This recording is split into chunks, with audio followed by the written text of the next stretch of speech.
पंकज टिब्रेवाल जी को Kotak mutual fund के senior fund manager हैं, उनको जोड़ते हैं क्योंकि Pankaj Tibrewal mid cap end of the market पे बहुत पैनी नज़र रखते हैं और आज वो अपने लाल कुर्ते में बहुत शानदार नज़र आ रहे हैं। हालांकि वो बेयर्स को बहुत अच्छा लग रहा होगा, हमें भी अच्छा लग रहा है, हम तो बुल्स हैं, लेकिन फिर भी बट पंकज एक ऐसे फंड मैनेजर हैं जो बहुत ऑन ग्राउंड रिसर्च और स्कटल बट करते हैं। पंकज, वेरी गुड मॉर्निंग, बहुत बहुत शुक्रिया इटिनॉ स्वदेश पे आने के लिए। अभी मैं कुछ तस्वीरें देख रहा था, जो बड़े थोक मार्केट है बॉम्बे के और दूसरे बड़े शहरों के, वहाँ पे ज़बरदस्त भीड़ वापस आ गई है बाइंग के लिए। हर तरह की कैटेगरी में बाइंग आ रही है, लेकिन डर ये है कि आगे आने वाले महीनों में, क्वार्टर्स में, क्या कंजम्पशन डिमांड भारत में भी इम्पैक्ट होगी, और अगर होगी तो किस हद तक होगी। अगर मामूली इम्पैक्ट है तो शायद बाजार उसको डाइजेस्ट कर ले, बड़ा इम्पैक्ट है तो अभी वो भाव में नहीं है। ये डर है बाजार में कि अगर ज़्यादा इम्पैक्ट आएगा तो भाव में नहीं है, बाजार घट सकता है, नहीं आएगा एब्जॉर्ब करके आगे बढ़ जाएगा। कंजम्पशन डिमांड के इम्पैक्ट पे आप कैसे एनालाइज करते हैं इस डर को? Good morning Ajay ji, and आपके और आपके सबके दर्शकों को दिवाली की हार्दिक शुभकामनाएं इन एडवांस। हम हमारी टीम ने लास्ट 10-15 दिन में सारे डीलर डिस्ट्रीब्यूटर से बात की और विभिन्न विभिन्न कैटेगरीज में हमने बात किया और फीडबैक ये आ रहा है कि दशहरा काफी अच्छा निकला है by and large for all consumption items, specially discretionary items.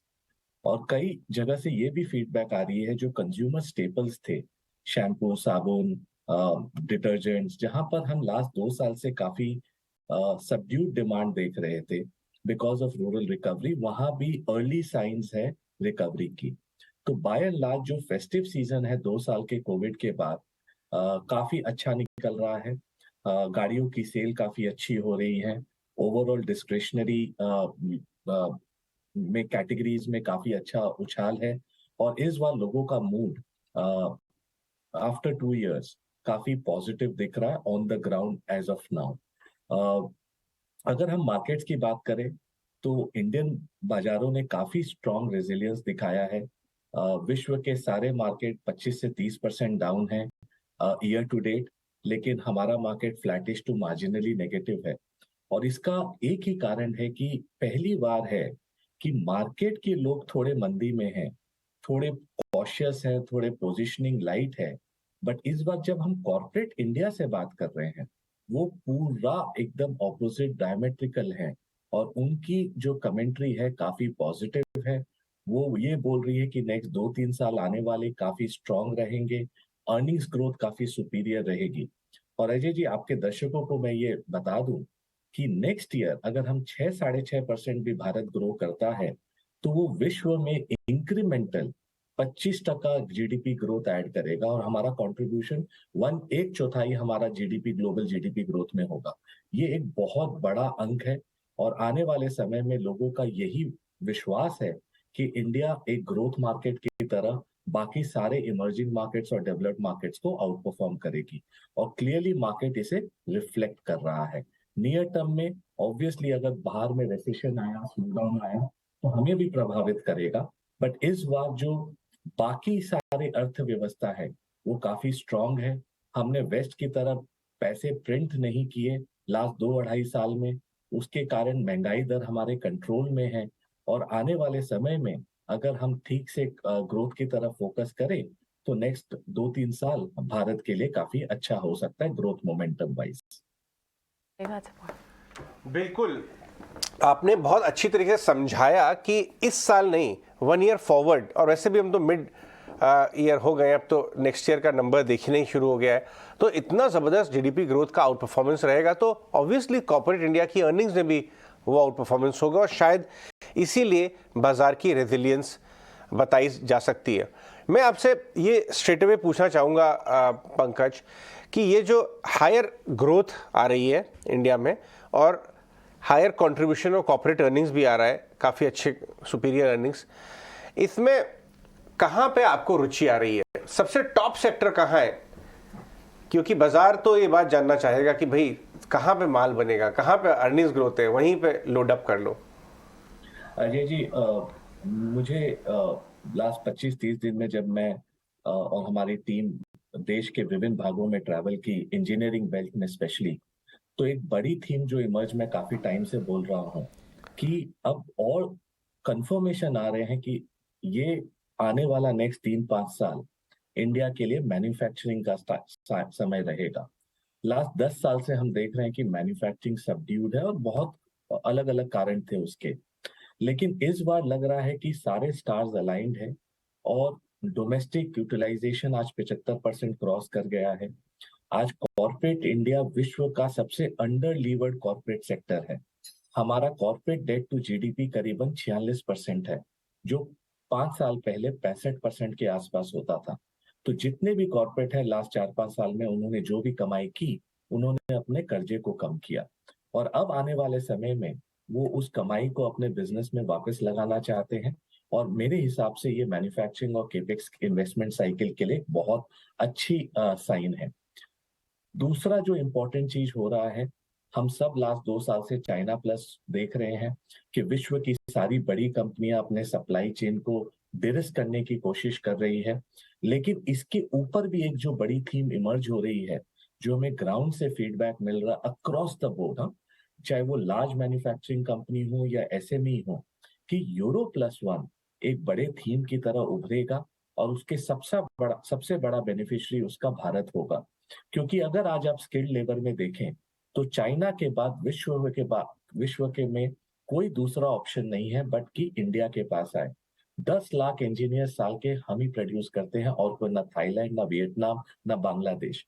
और ये बात जो हम देख रहे हैं कि सारी बड़ी यूरोपियन कंपनियां, क्योंकि गैस कॉस्ट जो $3 MMBTU था 2 साल पहले, आज $40 से $45 MMBTU है और कई सारे प्रोडक्शन यूनिट्स वहां अनवायबल हो रहे हैं और वो भारत को आउटसोर्स करने के लिए देख रहे हैं।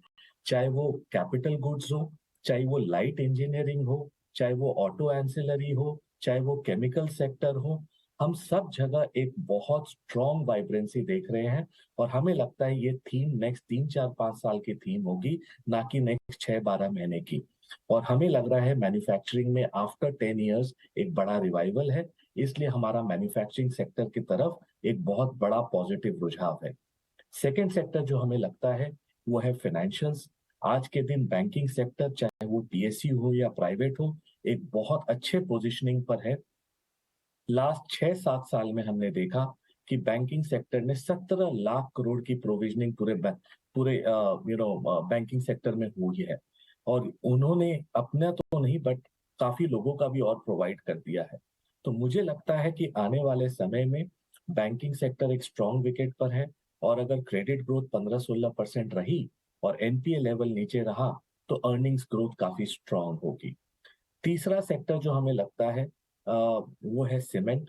आज के दिन कोई सीमेंट छूना नहीं चाहता है और हमारे हिसाब से जो दूसरी तिमाही के नतीजे हैं वो सबसे खराब होंगे लास्ट 12-15 साल में। लेकिन इंक्रीमेंटली यहाँ से तीसरी तिमाही, चौथी तिमाही जब हम आएंगे तो सीमेंट सेक्टर के नतीजे इंप्रूव होंगे और मार्केट्स हमेशा एब्सोल्यूट नहीं इंक्रीमेंटल देखता है। चौथा सेक्टर हमें जो लगता है डार्क हॉर्स हो सकता है 2023 का, वो है फार्मा। आज वो इग्नोर्ड सेक्टर है लेकिन उस सेक्टर में अच्छी कंपनियां हैं, बैलेंस शीट्स, कैश फ्लोज बहुत अच्छे हैं और हमें लग रहा है यूएस में जो सबसे बड़ा पेन पॉइंट था वो इंक्रीमेंटल कम हो रहा है और आने वाले नेक्स्ट 2-3 तिमाही में फार्मा सेक्टर एक डार्क हॉर्स की तरह हम ट्रीट कर रहे हैं। तो ये 4-5 सेक्टर है जहां हमें लगता है शॉर्ट टू मीडियम टर्म निवेश करना चाहिए और पोर्टफोलियो हमारी उसी तरह पोजीशनड है। मॉर्निंग पंकज, दिवाली की आपको भी बहुत सारी शुभकामनाएं। आपने बहुत ही अच्छे से डिटेल में हमें 4-5 थीम्स समझाएं, लेकिन अगर ये समझना चाहें कि पिछले संवत से इस संवत तक भारत ने तो सिर्फ 2% नेगेटिव रिटर्न दिया as compare to other markets, अगर इस संवत से अगले संवत की बात की जाए तो कितना रिटर्न एक्सपेक्ट करना चाहिए निफ्टी पर? एब्सोल्यूट रिटर्न बोलना मुश्किल है, लेकिन अगर मैं इसे अर्निंग्स ग्रोथ के तौर पर देखूं तो लग रहा है कि भारत एकदम अलग एसेट क्लास की तरह उभर रहा है। बिकॉज बाकी सारे विश्व के देशों में अर्निंग्स ग्रोथ एक स्केर्स प्रीमियम की तरह ट्रीट किया जाएगा, लेकिन भारत में अगर मैं टॉप 500 कंपनियों की बात करूं तो 4-5 साल पहले ये 4-4.5 लाख करोड़ एब्सोल्यूट प्रॉफिट में अटके हुए थे। इस साल हमें लगता है कि वो 10 लाख करोड़ क्रॉस करेंगे और आने वाले 2024 में हमें लगता है 10-12% ग्रोथ एक्सपेक्ट करना नॉर्मल है। और जिस तरह मोमेंटम आज के दिन हमें दिख रहा है, उसे हमें लगता है कि 10 से 12% अर्निंग्स ग्रोथ अगर मैं कैगर बेसिस पर देखूं तो डिफिकल्ट नहीं होना चाहिए कॉर्पोरेट इंडिया के लिए। और पास्ट में हमने देखा है कि मार्केट्स क्लियरली अर्निंग्स ग्रोथ को ट्रैक करती है और अगर पी डी रेटिंग नहीं होती है तो market over a period of time earnings growth को मिमिक करके वही रिटर्न देती है। एक फॉलोअप क्वेश्चन क्विक पंकज, मुझे अर्निंग्स ग्रोथ पे मैं जो आपने 4 एरियाज बोले हैं इंक्लूडिंग फार्मा, इंजीनियरिंग, सीमेंट, ये चारों एरियाज का अगर हम एक असॉर्टेड पोर्टफोलियो बनाएं और 3 से 5 साल का व्यू लेके काम करें, आपको लगता है 20-25% अर्निंग्स ग्रोथ पॉसिबल है? एकदम अजय जी, हमें लग रहा है कि कई सारे सेक्टर्स इनमें से एक लो बेस ऑफ अर्निंग से निकल के आ रहे हैं और लास्ट 3-4 साल में इन सेक्टरों ने कुछ भी नहीं किया अर्निंग्स ग्रोथ को अगर हम देखें तो एक लो बेस है, डिमांड मोमेंटम स्ट्रांग है और over and above that margin trajectory आज के दिन लोअर है बिकॉज सारे ये सेक्टर्स इनमें कमोडिटी प्राइस प्रेशर रहा है रॉ मटेरियल साइड में। तो आपको मार्जिन एक्सपेंशन मिलेगा, आपको टॉप लाइन ग्रोथ मिलेगा और उसके कारण आपकी जो बॉटम लाइन ग्रोथ होगी वो काफी स्ट्रांग हो सकती है। और हमारा ये मानना है कि ये सारे सेक्टर्स एक सिक्लिकल सेक्टर्स हैं, तो ऑब्वियसली अगर ग्लोबल बड़ा स्लो डाउन हुआ तो इनमें भी इम्पैक्ट होगा, बट काफी सारे चीजें जो हो रही हैं वो हम बेनिफिशियरी हैं। आज यूरोप में जो मंदी हो रही है, स्लो डाउन हो रहा है, उसका क्लियर बेनिफिशियरी हमारे मैन्युफैक्चरिंग सेक्टर को मिलेगा। और अलग अलग क्षेत्र में हम देख रहे हैं कि यूरोपियन कंपनियां इंडियन कंपनियों से बात कर रही हैं कि आप हमें किस तरह हेल्प कर सकते हैं। और एक सेक्टर जो मैं अजय जी भूल गया, जहां पर बहुत अच्छा काम हो रहा है, वो है डिफेंस का सेक्टर। और जिस भी कंपनियों से हम बात कर रहे हैं, चाहे वो प्राइवेट हो, पीएसयू हो, लार्ज हो, मिड साइज हो, एसएमई हो, और जो भी कंपनियां इस क्षेत्र में जुड़ी हैं, वो बोल रही है नेक्स्ट 3-4 साल हमारी ऑर्डर बुक्स फुल है और हमें मतलब टाइम ही नहीं है। और इतना स्ट्रॉन्ग डिमांड मोमेंटम है बिकॉज गवर्नमेंट ऑफ इंडिया ने 70% जो सोर्सिंग है वो इंडिजीनियस कर दिया है मैंडेटरी, और इसके कारण ऑर्डर मोमेंटम काफी स्ट्रांग है।